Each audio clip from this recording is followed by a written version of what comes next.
Nalgonda parliament సభ్యులు కుందూరు రఘువీరెడ్డి జన్మదిన వేడుకలను జిల్లా కేంద్రంలో ఘనంగా నిర్వహించారు. జిల్లా కాంగ్రెస్ ఎస్సీ సెల్ చైర్మన్ బోడస్వామి ఆధ్వర్యంలో జరిగిన కార్యక్రమంలో జిల్లా డీసీసీ అధ్యక్షులు పున్నా కైలాష్ నేత ముఖ్య అతిథిగా పాల్గొన్నారు. ఈ సందర్భంగా Mother Teresa Nirmal Hriday charitable trust లో వృద్ధులకు నిత్యావసరాలు, పండ్లు పంపిణీ చేయడంతో పాటు జిల్లా ప్రభుత్వ ఆసుపత్రిలో రోగులకు పండ్ల పంపిణీ అన్నదాన కార్యక్రమం నిర్వహించారు.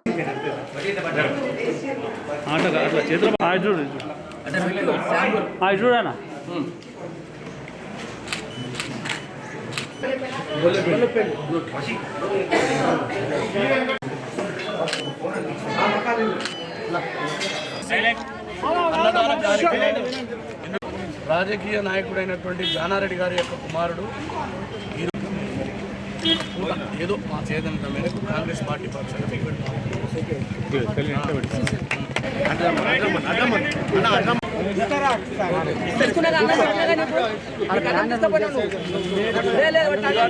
ఈరోజు మరి ఎంపీ రఘువీరెడ్డి గారి యొక్క